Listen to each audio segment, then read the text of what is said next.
وبركاته. أعزائي متابعينا على اليوتيوب، إن شاء الله إحنا في متحف الفن الإسلامي.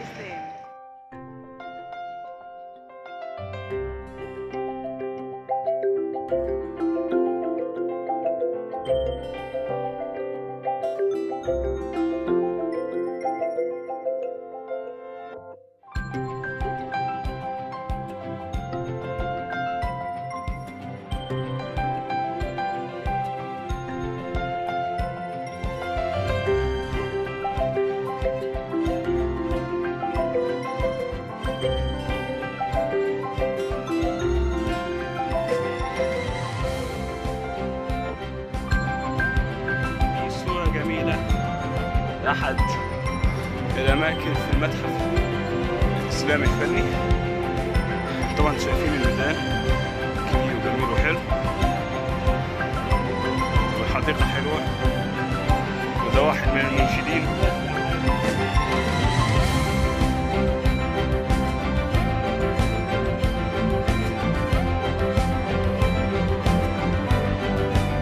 الرحمن الرحيم. السلام عليكم ورحمة الله وبركاته. احنا دلوقتي في متحف الفن الإسلامي.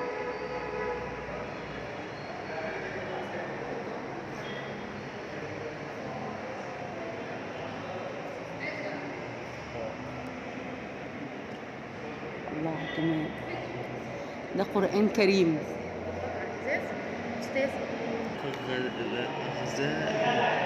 الغزاء المصحف ده من العصر الأموي من القرن الثاني الهجري، ويعد من أقدم النسخ، وبتحتوي على علامات الشكل والإعجام منفذة باللون الأحمر. وقد كتب هذا المصحف على صفحات من ورق الغزال أو من رق الغزال بالمداد الأسود. دي مشكاة من الزجاج باسم الأمير شيخ الناصري في مصر من العصر المملوكي من القرن التاسع الهجري.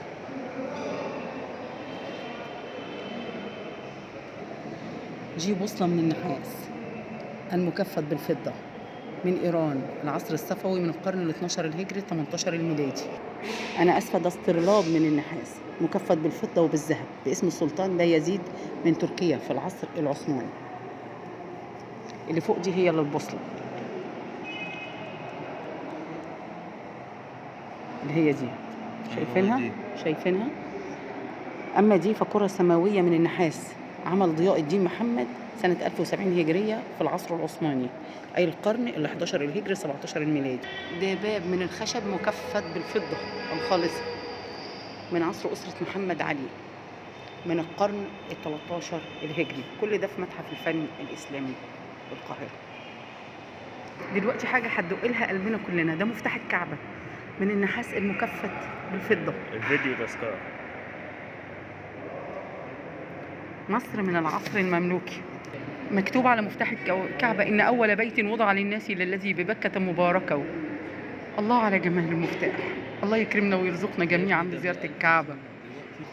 ده أبريق وطست من النحاس المزين بطبقة من المينا من إيران من العصر القاجاري. الله على الجمال، الروعة الروعة.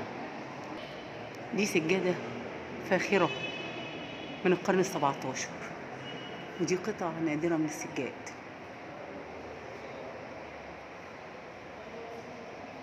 بعضها من الحرير وبعضها من الصوف. البحرية الإسلامية.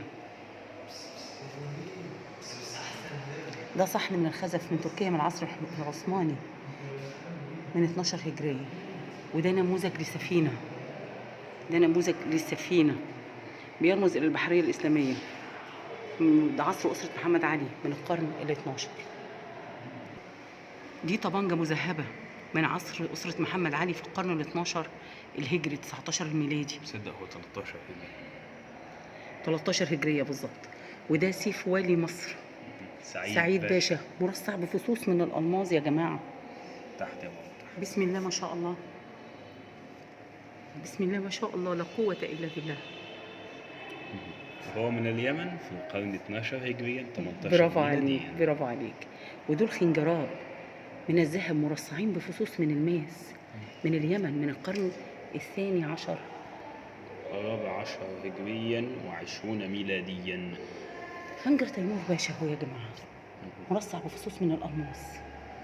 انا عايزه اوريكم المجموعه دي كده اهوت على بعضها. الله،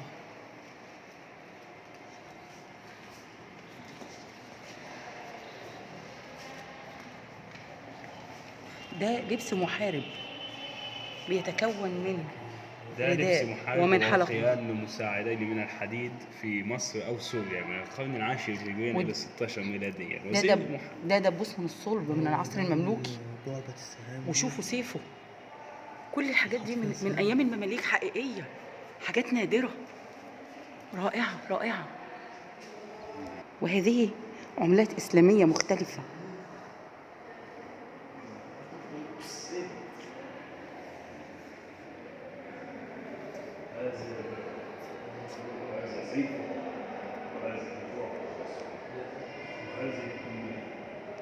وهذه زلعة وجد بها كمية رهيبة من هذه العملات الذهبية والفضية والدراهم والدنانير، ودي نقود من العصر الأموي. هي مجموعة من الدنانير والدراهم والفلوس من العصر الأموي. كان تاريخ ضربها سنة 97 هجرية 127 ميلادية، حاجة نادرة جدا. ودي نماذج لبعض مراحل تعريب المسكوكات الإسلامية، ودي نقود ما قبل الإسلام يا جماعة. دي مجموعة كاملة من البنادق والغدارات والمسدسات من مصر وتركيا وإيران وأفغانستان، متنوعة على الأشكال والأحجام وصناعة من الصلب والخشب، زخرفت بالذهب والفضة والعاج. وتوضح هذه التحف مراحل تطور هذا النوع من الأسلحة في العصر الحديث في القرن ال 13 هجريا و 19 ميلاديا. ده زرد وخوذة وجعبة سهام من العصر المملوكي، وسيف من العصر المملوكي، وكمان درع. الترس ده والخنجر من إيران من العصر الصفوي. حاجة رائعة. ده واقي للزراعين من عصر أسرة محمد علي. وديت متكاك للبارود من الصلب من إيران من العصر القاجاري.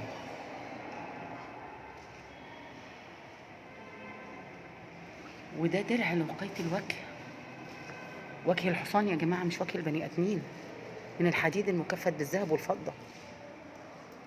ودي حاوية بارود، وحاوية البارود الصغيرة دي من العاج من العصر المملوكي. وفي وقيان للساعد من الصلب من العصر القاجاري من إيران من القرن ال 13 الهجري. وفي ركابين، الركابين دول من الصلب من إيران، ركابين الحصان. في حاجة مرسومة عليهم لو سمحت لي. أيوه أيوه أيوه أيوه أيوه، عندك حق. رائعة رائعة رائعة رائعة رائعة رائعة.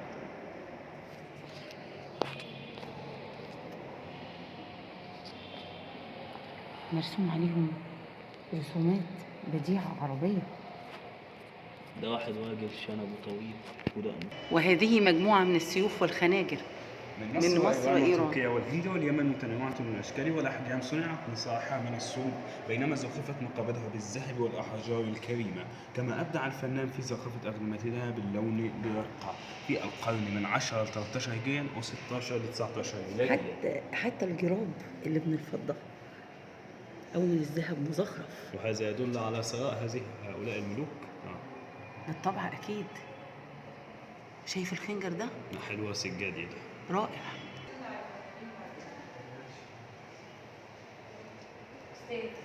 مقابل بعضها من الذهب. مجموعة نادرة من السيوف متنوعة الأشكال صنعت نصالها من الصلب، بينما صنعت مقابل بعضها من الذهب والعاجي والقرن. ويبدو من الكتابات الزخرفية عليها أنها من القرن ال 13 الهجري. لا إله إلا الله. إيه الجمال ده؟ ده إبداع، ده إبداع.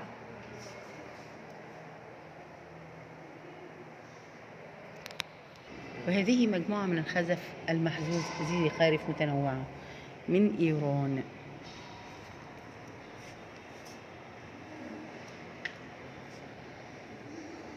وهي من القرن الخامس للسادس الهجري. وأيضا مجموعة من التحف الزجاجية الصغيرة. دي بلاطات نجمية جميلة عليها رسومات حصان، غزال، توصيل بعد كده ساعة.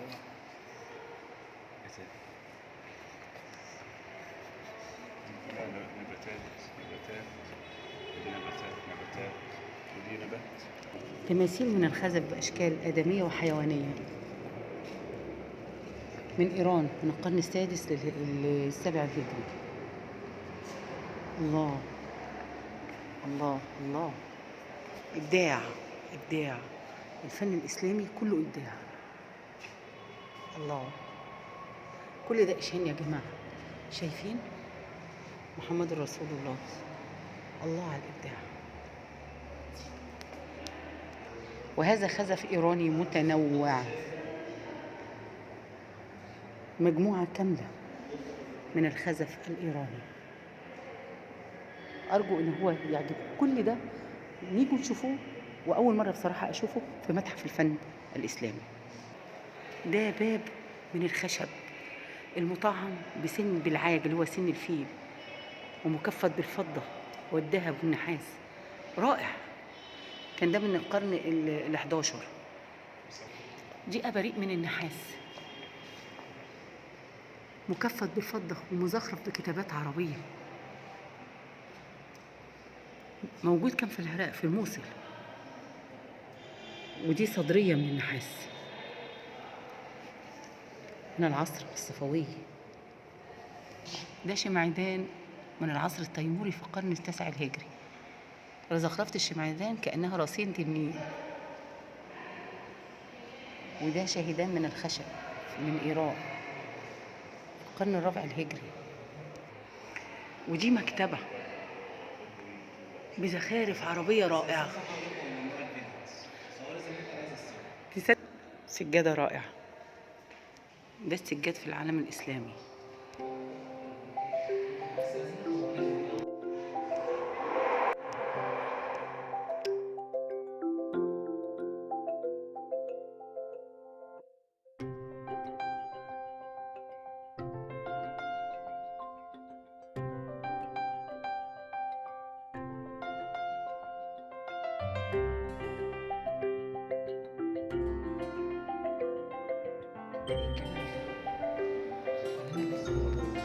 القرآن إلا القرآن. الله يكرمك. ده إيه الجمال ده؟ وما أرسلناك إلا رحمة للعالمين.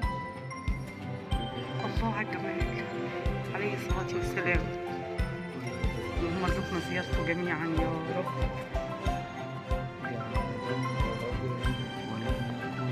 ده وصف الرسول محمد صلى الله عليه وسلم. وده قرآن كريم. الله، دي حاجات بقى لها مئات السنين. وصف النبي صلى الله عليه وسلم عن علي رضي الله عنه كان إذا وصف النبي صلى الله عليه وسلم قال لم يكن بالطويل المنبت ولا بالقصير المتردد، كان رعاة في القوم ولم يكن بالجعد القطب ولا بالصبر، كان جعدا راجلا ولم يكن راجلا يعني شعره ناعم، لا راجلا يعني شعره ناعم، ولم يكن بالمطعم ولا بالمكلسم، وكان في الوجه تدوير عليه الصلاة والسلام، أبيض مشرب حمر أدعج العينين أهدى الأشرار جليل المشاش والكبد أجرود مسرب شنن الكفين ذو القدمين، إذا مشى يتقلع كأنما يمشي في صبب، وإذا التفت معه بين كتفيه عليه الصلاة والسلام خاتم النبوة، أجود الناس صدقا وأصدقهم لهجة وألينهم عليك وأكرمهم عشيرة عليه الصلاة والسلام. راح أفهمك. من رآه بديها هابه ومن خالطه معرفة أحبه، يقول ناعته أي واصفه لم أرى قبل ولا بعد مثله صلى الله عليه وسلم من المشكات والمصابيح. اللهم صل على محمد صلى الله عليه وسلم شفيع هذه الأمة عليه الصلاة والسلام. المولى بأبهى كتابه.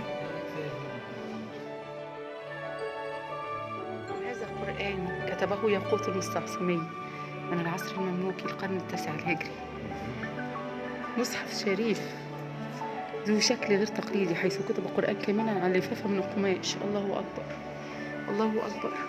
مصحف شريف أوراقه مزخرفة ومذهبة، وقد شملت خوارج النص بعض الشروح للآيات القرآنية، والمصحف باسم السلطان المملوكي من العصر المملوكي. كل اللي معروض دي مصاحف سداسية وثمانية. الله على جمال المصاحف، الله على روعتها. ودي بعض الحاجات عن الأوزان وما إلى ذلك، وعن الألعاب.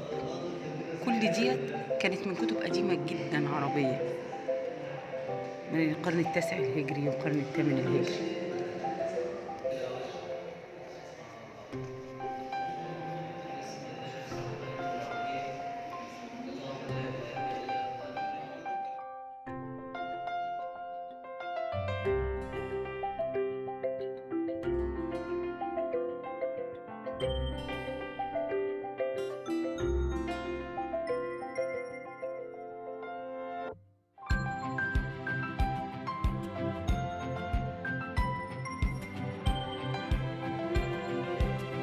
كيبان من الخشب عليها آيات قرآنية لضريح الإمام الحسين، كانت في العصر الإمام الفاطمي رضي الله عنه وأرضاه.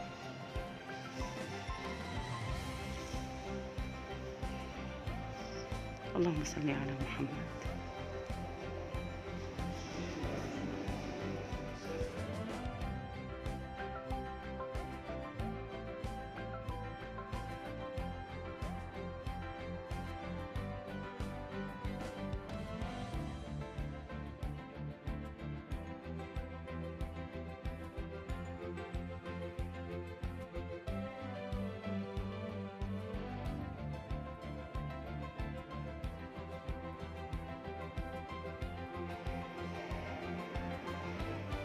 ما الله حسن.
لمسجد صالح طلائع،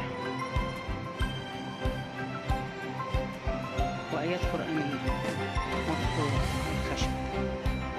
ده من العصر المملوكي، بيحمل أسماء الخليفة المستنصر بالله.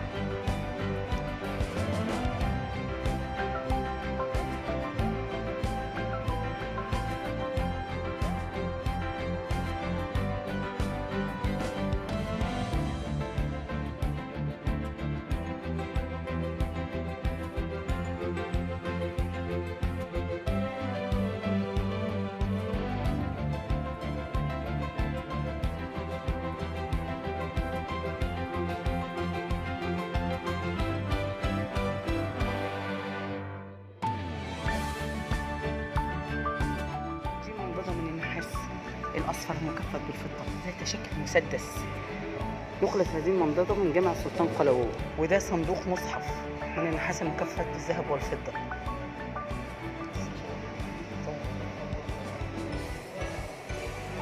ده صندوق مصحف من الذهب باسم السلطان قنصوه الغوري. ده صندوق مصحف من الخشب المطعم بالعجو والأبانوس. الأبانوس هو الأسود، من القرن الثامن الهجري. ودي منضدة من الخشب المطعمة بالعجو والأبانوس، تحفة تحفة. كل ده في المتحف الإسلامي من العصر المملوكي. مجموعة من المشكيات، يا لهوي على جمالها، من الزجاج المموه بالمينا. دي منضدة من النحاس الأصفر المكفت بالفضة، مصر من العصر المملوكي. انت مش هتصدقوا جمال المنضدة، ما يتعملش زيها دلوقتي. ودي منضدة أخرى معمولة بالعاج، رائعة رائعة رائعة. دي مكتبة من الخشب المطعم بالعاج، رائعة الجمال. ودي أشياء من النحاس، إبريق وطست، حاجات من النحاس نادرة نادرة. كل ده في المتحف الإسلامي، بدعوكم لزيارته في باب الخل.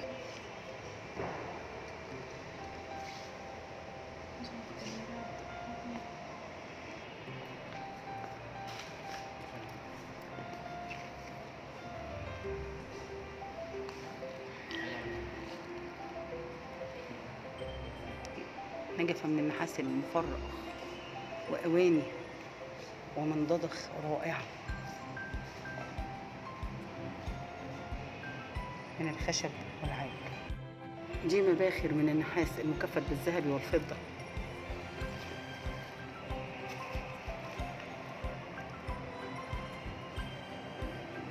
ودي علب من النحاس المكفتة بالفضة. كل ده من العصر المملوكي من سنة 8 هجرية. ايه الروعة دي، ايه الروعة دي، كل قطعة رائعة. الناس دي بلغت مكانة عالية جدا ومهارة عالية جدا في تصنيع النحاس.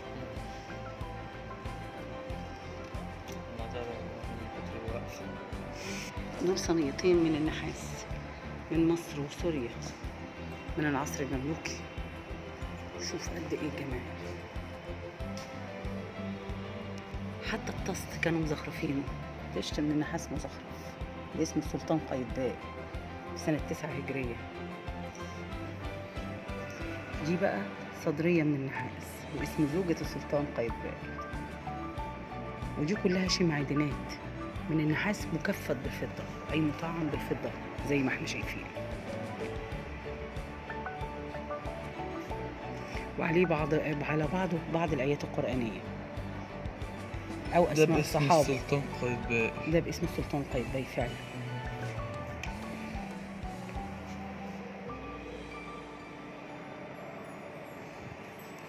الله على العلب، حتى العلب مكفتة بالفضة، نحاس مكفت بالفضة.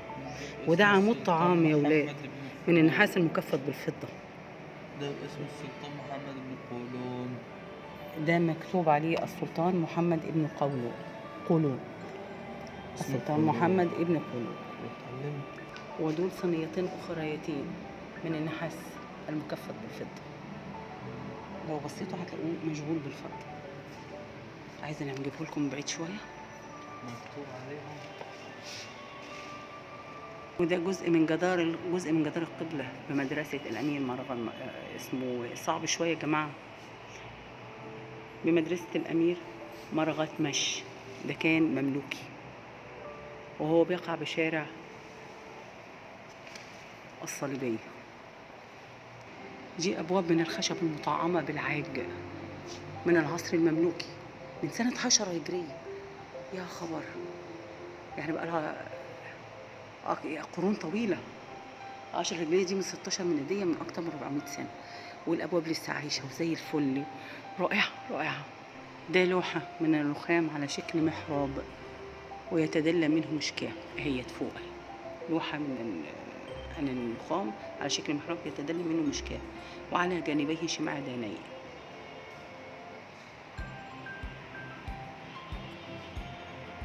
خلي بالكم الجمال ده كله من العصر المملوكي.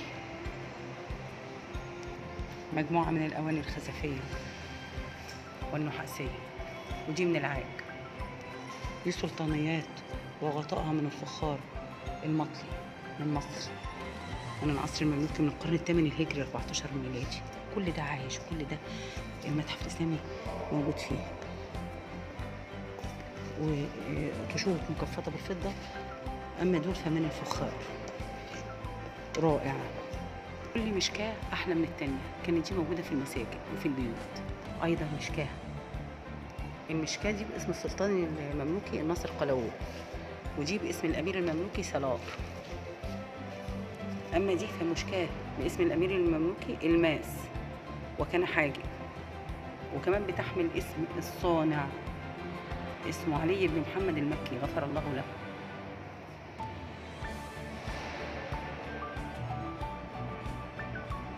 ودي آخر واحد السلطان قايتباي معروف بالرماح. شوفوا الأبواب في العصر المملوكي، باب من الخشب مكفت بالنحاس. شوفوا الروعة، شوفوا الجمال. أنا هقرب لكم. لا حول ولا قوة إلا بالله. يعني انتوا هتنبهروا لو جيتوا المتحف الإسلامي. آثار إسلامية نادرة من العصر المملوكي ومن عصور أخرى.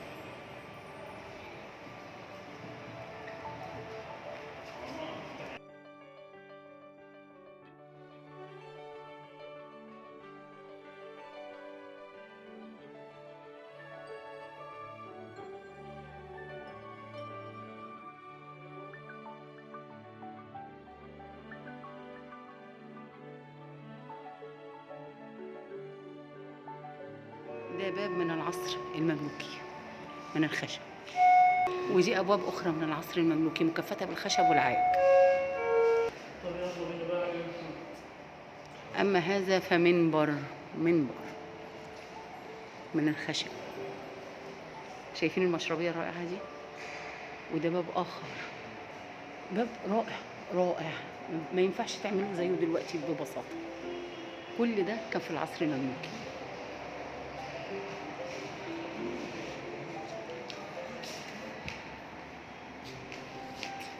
وأجي المنبر من الجهة الأخرى ومعمول بالصدف وبالعاج.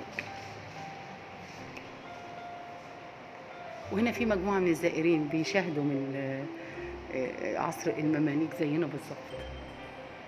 دي مجموعة متنوعة من الأواني الخزفية العثمانية، وخزف لأسرة محمد علي. طبعا كلها حاجات نادرة ومبقاش فيه منها دلوقتي. الخزف رائع هنا، خزف رائع.